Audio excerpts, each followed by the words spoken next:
Oh! Oh! Oh! Are you guys ready to celebrate? Not because it's the new year, but because we accomplished something that we haven't done in 9 years. Do you know what that is? It wasn't a bad day either, by the way. Nor a bad season. It was a good enough season to get us into the playoffs. Is that what you're talking about, Justin? That is exactly what I'm talking about. Yeah. Tennessee Titans are in the playoffs. And we're in the playoffs as a 5 seed, too, because of Baltimore losing last second, but that's neither here nor there. But the important thing is the Titans are in the playoffs. We get the victory over the Jaguars, 15-10 yesterday in a bitterly cold New Year's Eve game, which we're still thawing out from because it was kind of miserable at times, but it was the passion and spirit of supporting the Titans that kept us warm. Is that cheesy? Is that dumb? No. It's just the truth. It's the truth, people. It was the coldest game. Wow, you're getting them fired up there over there. Sorry. It was the coldest game ever in Nissan Stadium. I was at the first coldest game ever. That was the Monday night game against the Steelers a few years ago. When, who can forget Zach Mettenberger? Zach Mettenberger, baby. His first pass went for a pick 6. Yes. Glad those days are behind us. We're on the days where we're playing in the postseason. Yeah. Can't argue with that. No, not at all. So we're going to break down this game. This is our recap podcast. We're going to talk about what we saw from yesterday and then maybe get into some playoff scenarios because the Titans play at Kansas City in the wild card round this Saturday at 3:35 Central Time or is something. Is that Central? We're the first playoff game of the year. I can't wait. So Let's talk about the game, Justin. Let's do it. Sure. And we've already mentioned how cold it was. We were both there. It was freezing. My feet, I don't think I have feet anymore because my toes just froze to death. Can't even feel them, no. So it was another low-scoring defensive battle. What did we expect? We know the Jags coming in with their #1 defense. It was going to be tough to put up points on them. And we know that, because of their defense and also because our offense has not been very good at putting up points this season. Correct. And we still could have put up more points. We just left points off the board. We still, we left them off the board or on the board. We left points that were to be had on the field, not put on the board. Oh, does that make sense? I'm just saying we did what we're accustomed to doing, not converting drives, finishing them into touchdowns, but getting field goals. But you know what? When you're going up against Blake Bortles in that Jacksonville offense, you don't maybe need to put up that many points. But regardless, I thought our defense played a very good game either way. So quickly give me some good things and maybe some bad things that you saw. Good over things, the course of the game. You just said our defense. The defense, good. Lights out. Lots of players having good games. Avery Williamson, I thought, was very active all over the field, and Adoree Jackson coming through again. I don't know if we've given enough props for Adoree Jackson, but now that the regular season is over, we can look at it kind of as a whole. And Adoree Jackson, I thought, played some really good cornerback for us as an 18th overall pick as a rookie. I did see a stat where he's ranked 4th in the NFL in passes defensed. Like I wish he could have gotten an interception, and he didn't end up busting a long return for a touchdown, which is a big reason why we drafted him so high. But he rounded out into a very quality cornerback for us, which is really promising, and that's more important to have on your team than a breakout punt kick returner if that's all that they can do. But even then, let me interject right here. Interject it. I mean, I think every time I saw him back to field a punt, and I think the other teams felt this way too, they were scared of him. Yeah. Now, he might not have returned one this year, but that they definitely have to account for his ability to return it, which we have not had in the past. Yeah, he didn't return a punt, but you could see the ability. Yes. Almost any time he touched the ball, you're like, wow, this guy could make something happen. Yeah, the other team could not go to sleep on punt coverage with Adoree Jackson back there. And I think that helped the team as a whole this whole season. Also, he had the big forced fumble yesterday, which was huge. J-Rob was looking down smiling proudly as Adoree Jackson forces the fumble. Also, fellow rookie Jayon Brown recovers it. So 2 big rookies coming in and making a big play for us there. Yeah. So that came right after their muffed punt in the first half.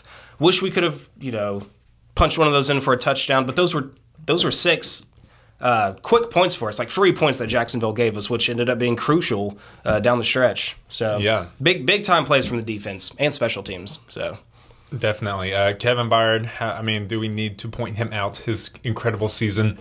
I thought he had taken the lead for interceptions but apparently he just tied it with both of them yesterday. Oh, I didn't even see the totals. I thought he did. He finished with 8 on the year, which also Darius Slay had 8. Which, you know what? I'm okay with that. Because Darius Slay probably has the coolest name for a cornerback ever in the history of the NFL. Darius Slay. I mean, is there any more intimidating cornerback name out there? No. No. Merciless, but he's not a cornerback. So, yes, definite Pro Bowl snub. Kevin Byard killing it. Once again, like you said, our defense just played incredible. Only gave up 3 points to a division winning team. The Jags won the AFC South, had already clinched the playoff berth, and we shut them down. Yeah, and now that we saw that they played their starters, they were trying to win this game, so that makes this win so much more satisfying. I don't want to hear any Jacksonville fans out there saying, well, we were the 3 seed, we already had it locked up. No, then what was your coach talking about when he was saying, we're trying to win this game, we're game planning to get this win, we don't want to go into the playoffs on a losing streak. Yeah. And they couldn't beat us. So. I almost feel like that's more embarrassing being the Jags now. It's like you came out, you didn't have to play for this game. You could have done what the Rams did, just sat all your starters, you were in the same situation, just in different conferences. You play them all to win, and you fell short. Yeah. Pretty short. And now it looks embarrassing. Like, now your guys aren't rested. Now they may be banged up a little going into a playoff game. Who knows what could happen? Yeah, and it's the worst thing that could have happened to them because now they're kind of in a slump now on a 2-game losing streak, trying to win this game, and we just straight up beat them. The quarterback that everyone thought was weak, and then he started playing well. The last 2 games has 5 interceptions, looking terrible. Bortles has regressed back to the mean of mortaldom. Yeah, I mean, what I am so confused. I would be so confused if I was a Jaguars fan right now. But the only thing that could be possibly worse for them is if they had to play the Titans next week. Yeah, I was pretty disappointed that Baltimore couldn't win that game so that we could face the Jags again. Like, I get the Jags. The Jags are a good team, but when they face the Titans, we talk about this. We just match up really well against us. I mean, we match up really well against them on really both sides of the ball, especially on defense. We can shut down their offense pretty well with how the defense is built. So, they just have a problem beating us, and we have their number. They do not match up well against us. I don't want to discredit their defense. They played well enough to win. I think it's the best defense in the league. Yeah. But I guess it's just kind of being a division rival. I feel like we just kind of have that edge over. We're not really that afraid of this team. We're not intimidated by their defense like other teams who don't play them on a regular basis are when they come to town. It's almost like we have that curse over them that the Colts had against us, where it's kind of like in your head now, and they just this team has our number. We can't get past them. It kind of had that feel for me, but yeah, I love it. Jags sweep. Yeah. Throw in the Colts sweep, and we beat the Texans once. Thanks a lot, Deshaun Watson. I mean, and we're 5-1 in the division. Yeah, I was about to point that out. As much as this season to a lot of fans has been disappointing and kind of up and down, especially with looking at the offensive side of the ball, you got to look at the things we've improved on greatly. Last season, if we had just taken care of business in the division, we would have been heading into the playoffs as one of the scariest teams. This year, we improved on our division play, which is what you need. It's the first building block, really, to start building a foundation to a long playoff tenured team. Yeah, definitely. Winning in the division, we went 5-1, broke some terrible streaks against the Colts. Yeah, broke the split season streak with the Jaguars. That has been ongoing for 7 or 8 years. No one's even brought that up yet till right then. I didn't even think about that. Yeah, so no more splits. We finally swept. One of the teams swept the other. Yes, thankfully it was us. Yes, next year in the division is going to look completely different once Deshaun Watson and Andrew Luck get back. But come on, we can't look ahead. We can only look ahead to Saturday against Kansas City. Yes. But let's get back into this game. Do you have anything left to say on the defense? Overall, incredible effort. Yeah. I mean, clutch sacks too. Big players come up with big moments in big games, and Arakpo had a huge sack late in the game on Blake Bortles. Casey also had a sack, I think, a little bit earlier in the game, but that was still at a big moment when they were driving down the field. Those are only 2 sacks of the game, but our defense was still flying around. We were helped out. I do want to say we were catching breaks from their receivers dropping passes, especially that deep pass to Dede Westbrook. I'm sorry, are you allergic to... I'm back. Okay, he's back. to D.D. Westbrook, who dropped would have been a long touchdown pass. But you know what? The Tides drop passes too. We'll get to Eric Decker, but he dropped some passes where that could have busted the game open too. So we drop passes, you guys drop passes. It evens out. It evens I out. almost feel like it was more in their favor because they only dropped that one big pass. Really, Eric Decker dropped like at least 2 big that passes. I can remember, maybe I think 3. it was 3. Yeah. They might not have gone in the books as drops, but he should have caught at least 3 more balls that he did not catch. Yeah, which would have been big plays. Big pass plays, which we couldn't buy any of throughout the entire game, except for the screen to Derrick Henry. But I like this defense. This is one of my, in recent memories, my favorite Titans defense we have. I think, one, it's a lot of kind of like players who came into the league with chips on their shoulder. Kevin Byard, out of small schools, MTSU. Logan Ryan won a Super Bowl last year, but everyone, was kind of hailing Malcolm Butler as their top cornerback. Adoree Jackson, everyone thought we drafted him too high. Jonathan Cyprien coming in, just people kind of hating on his coverage skills. Yeah. He's good at some things, but just inconsistent. Exactly. There was a lot of excuses and points people could point out about how this defense was weak, but they play with a lot of passion for their teammates and for their city. I mean, Kevin Byard in his post-game speech was like, we did that for the city of Nashville, and that just is so inspiring. If they make the plays, all year we've talked about how it's a bend but don't break, but now it's being like, we're not bending as much, really bending, and we're also starting to make big plays throughout the course of the game. Yeah, I was surprised when I saw we only got 2 sacks because I thought we had more, just in trying to remember the game through my frozen brain. But there was just a lot of big plays they made through the whole game, and the biggest game of the Titans in 9 years. So yeah, for sure. Yeah, they came to play, and I think Kevin Byard might have been in the same interview where he said he thought that they were more prepared for this game than any game that he can remember. Through the week of practice, they were all mentally there, mentally focused, and I thought it showed, especially on the defensive side. They were getting after him, making plays left and right. Why can't Malarkey get that same preparation week in, week out? I don't know. Why didn't we do that before the Arizona game? That could have been for the division yesterday. Yeah, regardless. Yeah, it could have, and we could have been hosting a playoff game instead of having to travel to Kansas City, which would have been. But that's in the nice. past. That's in the past. We're in the playoffs. Can't complain.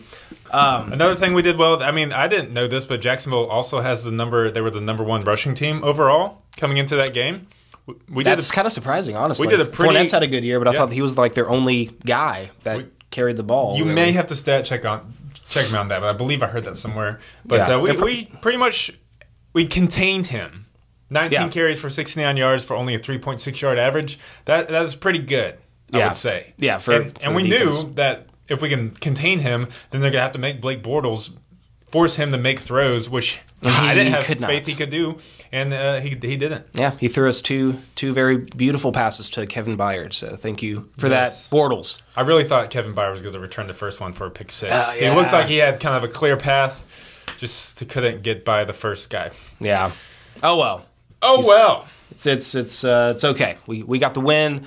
Honestly, we may not have the playmakers on the overall all-star Pro Bowl talents on the defense, but I think they're playing good enough to be a Super Bowl contending defense. Yeah, they're playing together. They're playing as one. They're all in sync together. They're bought in. They're playing with passion and aggression, and I think that's what you need going in. That's a playoff caliber Super Bowl contending defense in my mind. And we got a few stars back there. Yeah. Or budding stars. You never know. Look at veteran star. We have a good mix of veteran stars and really young talent. Yeah. So I really like this defense. I have full confidence in them going into the playoffs. Now, it's completely opposite if we flip sides of the ball in my mind. Yeah. Do you want to talk about the offense? Yeah, we can. I think it's safe to say the defense, we wouldn't be in the position we are right now if it weren't for how well the defense has played. Because, the offense that continues to struggle. Mariota, so many moments Mariota just willing this offense to move the chains, move the sticks. He made so many plays. I thought this was a great game for Mariota, great moment for him. So many moments. I can't wait to talk about that first down run, that stiff arm to Barry Church. No! And then what about the stare down afterwards? Just walking up behind them, and he's like, I don't know if he said anything, but oh man! I think he could feel the eyes on him, the ice cold eyes that were staring into the back of his helmet. Walked up to his ear and been like, mahalo.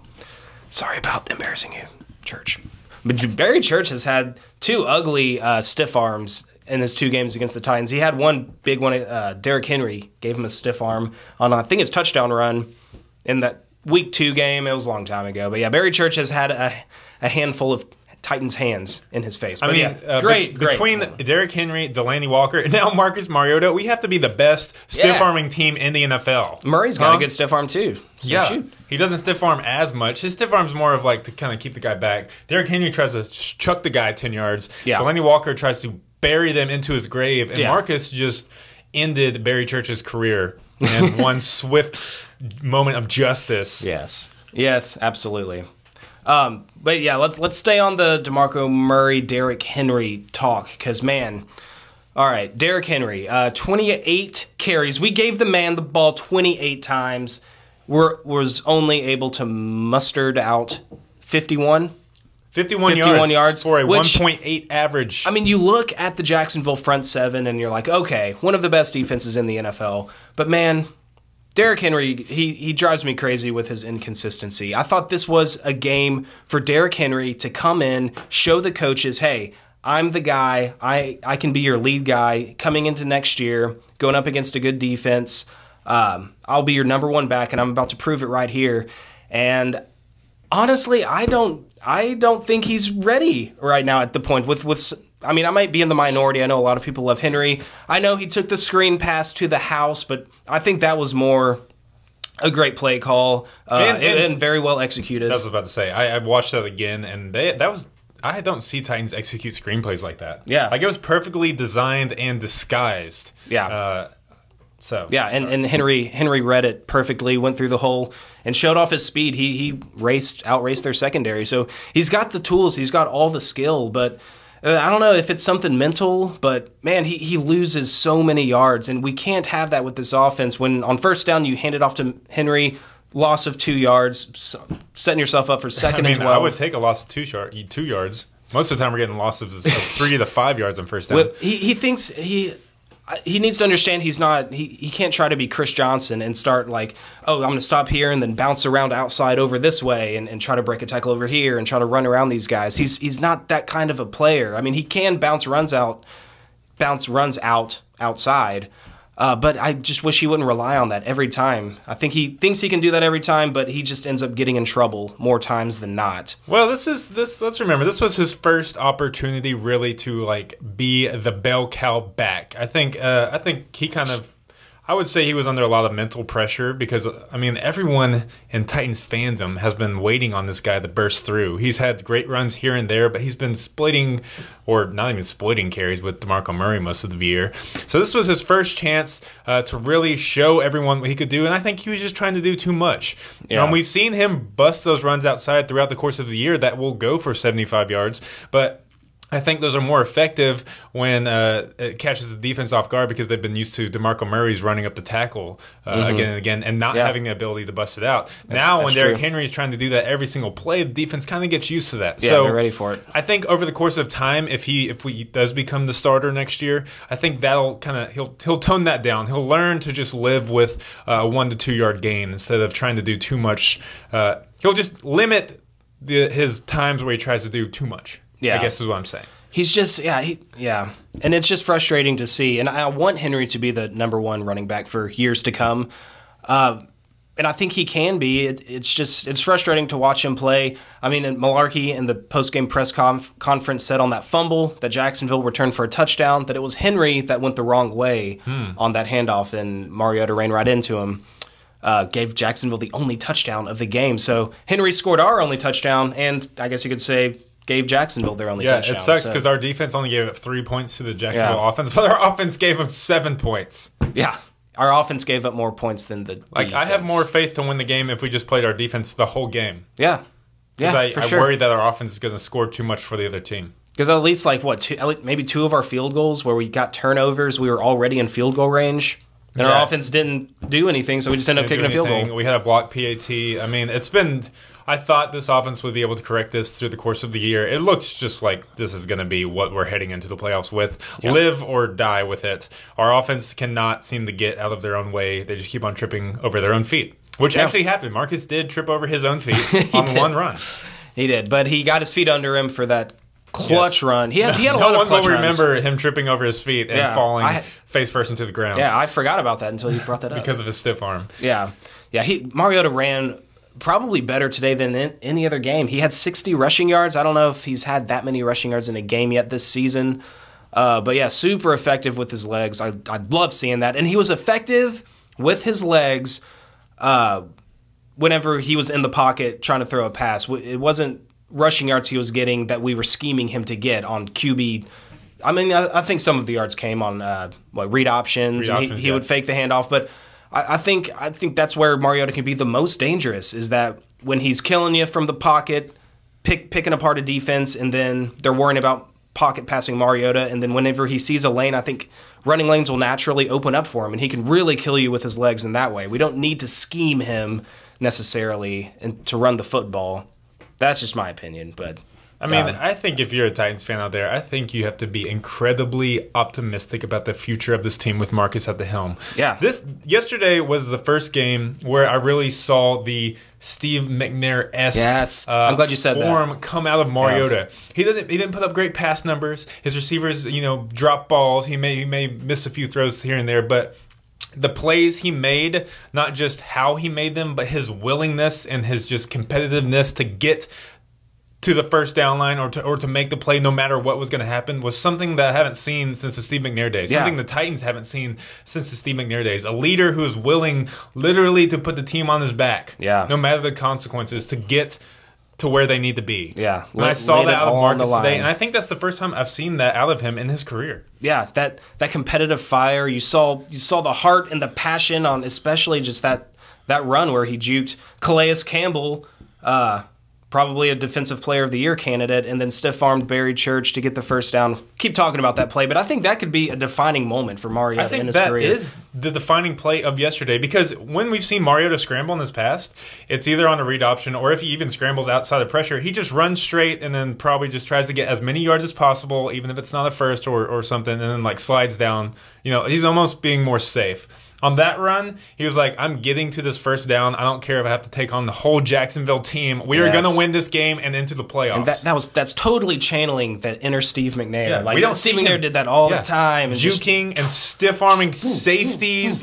He's not the Steve McNair. He's not like a runner like Steve McNair. But yeah, he's not a physical runner. Yeah, just like how McNair was. But yeah, just making a play like Steve McNair. That's what Mariota did, and it was so nice to see. Yeah. Very nice. So he didn't put up great numbers yesterday, but the willpower of Mariota coming out, knowing that he wanting to win that game, is something I haven't seen from him. Yeah. Now take that, and then if we can start combining it with his overall just quarterbacking skill, which I believe he has, his nice throws and his reads and we're gonna have a good franchise quarterback.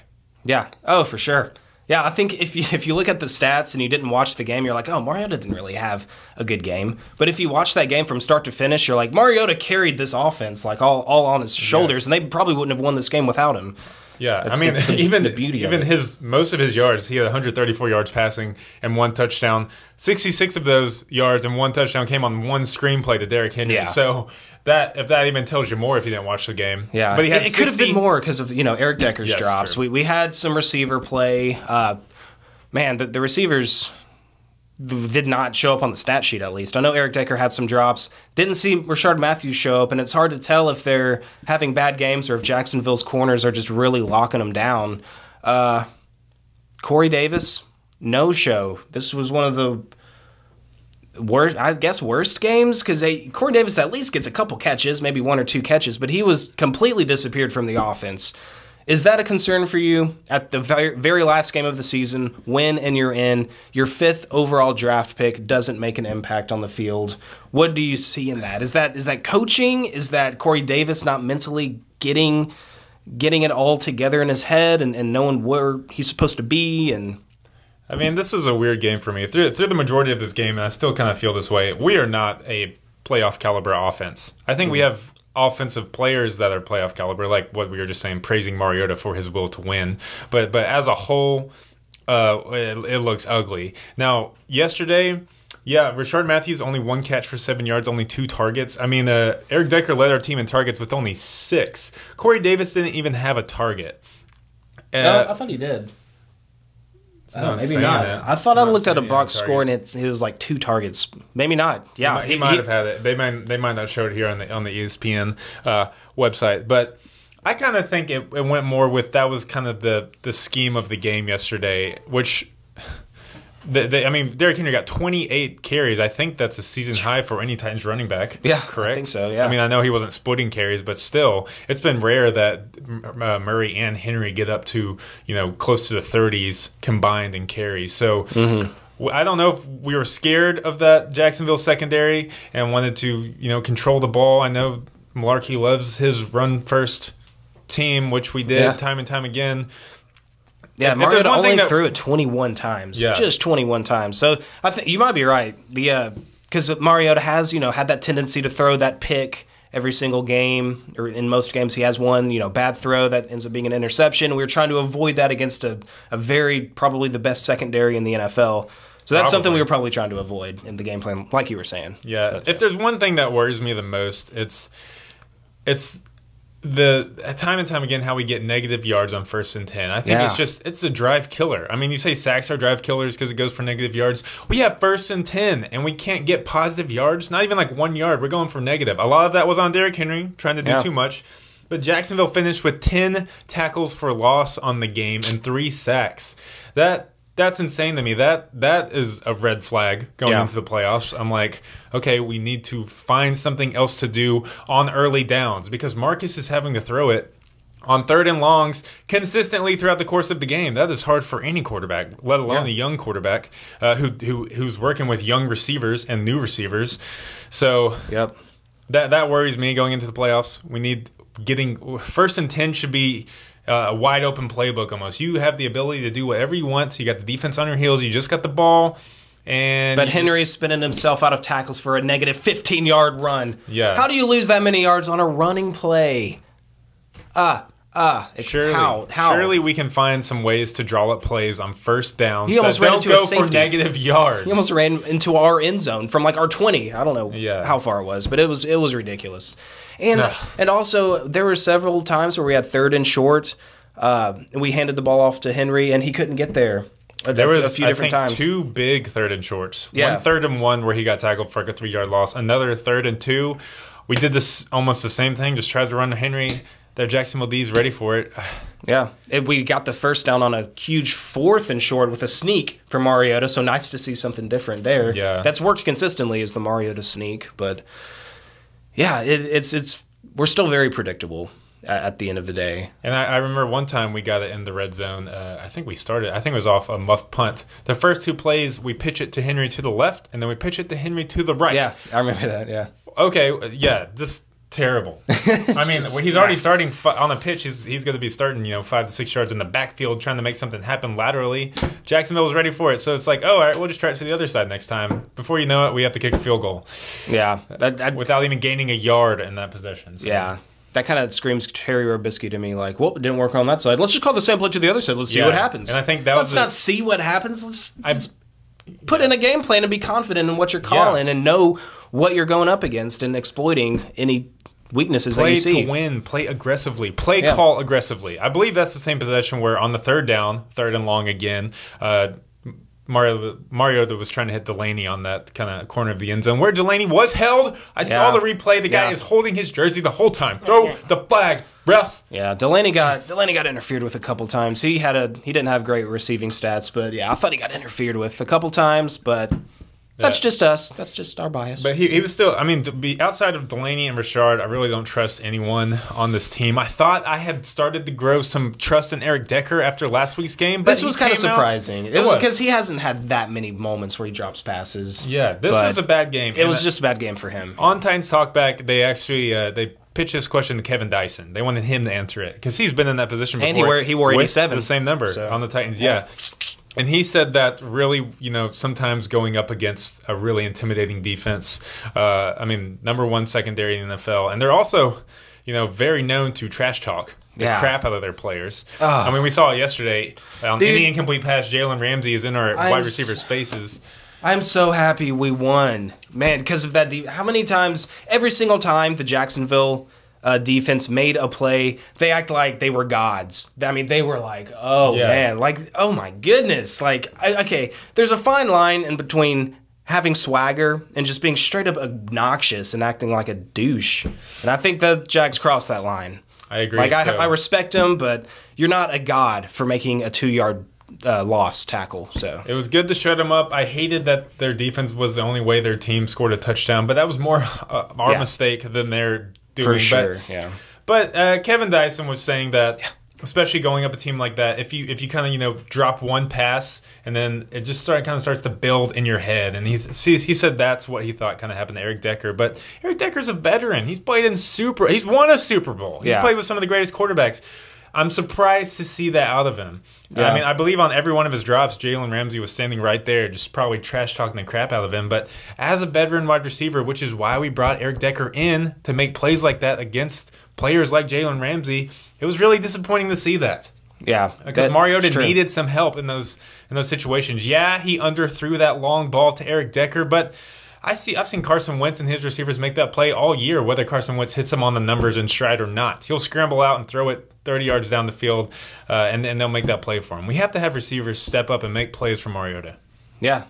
Yeah, I could have said it better myself. Overall, whether it was in his head or not, he better forget about that game and move on and show me something from here on out. Show me something. Make a play against that KC defense. Yeah, come on. He's going to be going up against Marcus Peters. Honestly, I've seen some numbers thrown out, and Casey's defense is not near as good as Jacksonville's, and it wasn't even as good as their defense they had last year, apparently. True. But Eric Berry's out. Eric Berry's out. I hate to see because I love Eric Berry, but it's good for us. Very good. They still got Justin Houston, lots of playmakers, though, for them. Is this us transitioning into Kansas City? I guess. Do you have more? I don't think I have anything left. Anything on special teams? Man, they had a blocked extra point, and they very should have had, like, another blocked field goal. I don't know how they didn't block one of our field goals. So I don't know what that was kind of new to me to see that our special teams field goal kick blocking was struggling, but maybe Jacksonville is that good at rushing it. It was a pretty windy day from what I remember. So maybe Suckup was trying to keep the ball a little bit lower than he's used to. Either way, Jacksonville's defense never lets up, whether it's special teams, whether it's blocking PATs or just 2nd and 10. Yeah. Yeah, they come out firing. They've got a ridiculous amount of talent there. If we're gonna transition into Kansas City, I do want to give. I have some shout outs to give to some Titans players because this is the first year that we are in the playoffs since 2008, and I think we need to tip our hats to some of the Titans that have been here for an extremely long time and have not tasted the playoffs, but have given us some solid quality years as Titans, and finally it's paying off. And some Titans that have been new to the team in the last 4 years or so came to the team when we were literally in the cellar of the NFL that has now brought forth this playoff berth. First, Derek Morgan. He was a first-round draft pick in like 09? Yeah. 010? That's not a thing. 010. Derek Morgan, Jarrell Casey, obviously, he's been a leader on this defense for forever. I feel he's not on our team anymore, but shout out Jason McCourty. He played here for 9 years, which was exactly the 9-year gap between our playoffs. And now he went to the 0-16 Browns. Poor J-Mac. Jason McCourty did something as a kid to just bring upon him a living hell in the NFL to him. To never make the playoffs, and now he plays for the Browns. It's only gotten worse for him. What did he do for the Titans to bring this kind of karma upon him? I don't know. And his twin brother, Devin McCourty, is just Super Bowl ringing it up every single year with the Patriots. So, sorry, J-Mac. Wish you could have stuck around. Brett Kern. I think Brett Kern was on the 2008 team, even though I think we had Craig Hendricks still. But he's been around for forever. So shout out to those guys. Long-time Titans. Pro Bowl punter, Brett Kern. Oh, sorry. Pro Bowl. Almost broke punting records that are like 60 years old, Brett Kern, but he didn't break them. Yeah, out of everyone, he might have had his worst game of the year yesterday. Come on, Brett Kern. Step it up. What are you doing? I'm probably missing somebody, but definitely the newer shout-outs to the new acquisitions that have really helped turn the tide. Give me some Delaney Walker. Clutch free agent signing. Brian Arakpo, great signing. and Wesley Woodyard. Oh my goodness, Wesley Woodyard's having a fantastic year this year. 3 huge free agent signings that came to us when we were still the laughingstock of the NFL, and they have helped turn around this team, helped change the culture, change the face, given us some star players and faces to this team that we so desperately needed back then. So probably missing somebody. I think Logan Ryan's a great signing so far, but he's still in his first year. And he didn't go through the hard times with us, so never mind. Scrap Logan Ryan. Yeah, he just won the Super Bowl and he came over. Yes, but overall, I mean, I agree. It's been a long time coming. I'm just for happy a lot for of these players. Yeah, these players definitely deserve this. So. I mean, even guys like Mariota, Taylor Lewan, they fought through some bad seasons, some seasons where we had some hope, and then they just kind of floundered out. So. Yeah, I give a lot of that credit to Mike Mularkey. I know he hasn't been here the whole nine years, but I feel like everyone feels the culture is changing, whether we live up to the expectations and the hype put on us before the season or not. People are expecting more out of this Titans team, and I think that's the beginning to a good thing. Yeah. Yeah. Which, going into yesterday's game, a lot of people thought if we lost, Mike Mularkey and the staff would get fired. There's crazy to think about that. It was kind of black and white. We win, and everybody loves them, and we're going to the playoffs for the first time in a decade. We lose, and everyone hates him, and he's fired, and he's gone. So says the media. Yeah. True. I think Mularkey's job is safe, even if we had lost that game. But we'll see. We'll see what happens. I think changes will still happen, maybe on the offensive coordinator side of things. But that's looking too far ahead. We're still playing football, people. Season is not over. We got to get behind this team while we're in this position that we're in. So KC, are you scared? Alex Smith, Kareem Hunt. We did. It's funny because last year everyone remembers the huge win we had in Kansas City last year in freezing temperatures. Ryan Suckup drilling the super long field goal to win that game. And LaShawn Sims interception in the end zone big to time, set that field goal up. Big time INT. But yeah. But I'm sorry. I don't know if that sequence of events happened like that with the interception and then the field goal. I don't know. But huge play in the game. Yeah, huge play in the game regardless. But yeah, anyway, going back to Kansas City this year, I think that does a lot for the team. I think that kind of, gives them a little air of confidence. Like, hey, we just beat this team a year ago in Kansas City last year. There's no reason why we can't do it again. So I think that could have an effect carrying over into this game, possibly. That's just me trying to be optimistic. Still would rather play Jacksonville, but we play who we play. We got to take down the Chiefs. The X factor for them now this year is Kareem Hunt. We did not have to play Kareem Hunt last year, and that could spell trouble for us. I mean, it worries me because of how we played against Todd Gurley. Yeah, and he's a receiving back. He's a very receiving back, but use a lot of screen plays, utilize him in a lot of, their passing attack. Kareem Hunt's kind of a similar back, a little smaller, not as powerful as Todd Gurley, but yeah, that does scare me. And then Tyreek Hill, always a threat anytime he's around the ball. But I have confidence in our defense. We'll talk about the keys and preview for the game later. Yeah. But I think we have a good chance against Kansas City. And I'm mainly I like our chances mainly because of our defense. Yeah. Our offense has struggled all year, and that's just who we are. But we can still put up 15 points on 5 field goals, and our defense can hold teams to 3 points. Yeah. That's what we need. We just need to score more points than the other team. That's basically all it comes down for me. Yeah. To me. To what? Score more points than the other team? That may sound simple, but literally that's what this Titans team does. It's like defense, just hold the other team to as little points as possible, and then maybe our offense over the course of a game can hit a few field goals. But then, like in Arizona, we could hold them to 12 points, and that's not enough for the offense. The offense is like, why couldn't you hold them to 6 points? We would have been fine, defense. Jeez. But Mariota gave them 6 points basically on his 2 interceptions. Yeah. Set them up. Why are we bringing up heartbreak? This is supposed to be a happy time. Woo! Dude, I'm happy, man. We're happy. We're going to KC. I don't think it's expected to be freezing there like it was last year. I think they're expecting like 30s at the temperature. It's not going to be as cold as it was in Nashville. So even if I don't think the weather is going to be a factor. We're used to the cold weather games now. We just played them won one. So I think that kind of plays into our advantage a little bit. Yeah. We had a good playoff atmosphere game against the Jaguars with not only the intensity but the weather and everything. Yeah. It kind of felt like a playoff atmosphere. I think that'll benefit our team too. Basically, the playoffs started yesterday for us, and they came through. Yeah. Team came through. And Alex Smith sat on the bench for their last game. So is he mentally ready for the playoffs? Probably, because they've been in the playoffs. They're a perennial playoff team. All I'm saying is we're not done with home games this year. We're going to be hosting the Buffalo Bills in the AFC Championship. Welcome in just back. a few short weeks, and it's going to be hype. And it's going to be a Music City miracle. Adoree Jackson returning the last-second kickoff for a touchdown this time. Yeah. Yeah. And then we're going to face the Rams in the Super Bowl, and Todd Gurley's going to be 1 yard short. It's going to be Luke Stalker catching it, handing off to Delaney Walker, throwing it across the field to Adoree Jackson for the return. Yes. Love it.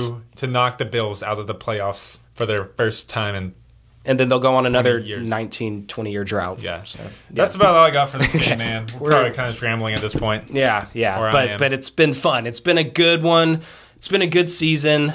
Man, it's we got the monkey off our back. Well, this team is in the playoffs, and regardless of what happens from here on out, it's difficult. It's harder to break through into the playoffs for the first time, so to speak, than to make the playoffs again the next year. I've heard that fact thrown around. Very true. I'm just going to throw that out there to you. A lot of playoff streaks were broken yesterday. Titans in the playoffs, Jags in the playoffs, Bills in the playoffs. Yeah, and it's hard to get into the playoffs. Don't be mad that we're in the playoffs and in regards to how you feel about the coaching staff.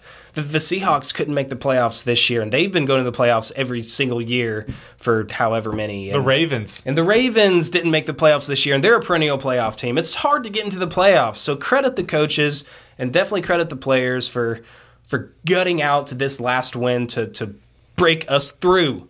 Breakthrough. Yes. Okay. Now is the time to just get behind the team and root your hearts out for them to win. We'll worry about all the changes and the mistakes and the coaching and the offseason. But now it's just one game at a time. Survive in advance. You never know what can happen in the playoffs. Look at the Preds. They were the last seed. Oh. They got in. They made it all the way to the Stanley Cup. Yeah. They almost won. Heck yeah. Everyone knows about the two Giants teams that won the Super Bowl. They were wild card teams. I mean, think about what if all of a sudden the offense clicks against Kansas City. I'm looking at a team I do not want to play the rest of the playoffs because our defense is intimidating. Yeah. And if our offense can just get it together, then we might be a decent playoff team. Exactly. And we've never seen playoff Mariota. Everyone knows about playoff Flacco and playoff Eli Manning, what have you. Wonder what playoff Mariota has in store for us. I'm predicting 513 yards, 5 touchdowns, 75 yards rushing, and another touchdown. That's all I'm saying. It's kind of modest. Is that a bold prediction? It's modest, but I'll take it. I think I can live with it. Look. Yes. No bad days, yo. Good job to the team. Thank you for winning it, team. I know you're out there watching. The Kevin fans are proud. Mariota, Mike Malarkey. We love you guys. Thank you for winning it for the city of Nashville. I've been waiting since high school for this. Yes. Finally. Me too. Yes. Okay. Good times. And Titans Tube is out. Follow us. Like us. Sub us. Booty bump. Booty bump us? If you ever find us, please come up and booty bump us. That is all. We will know. We will know what it means.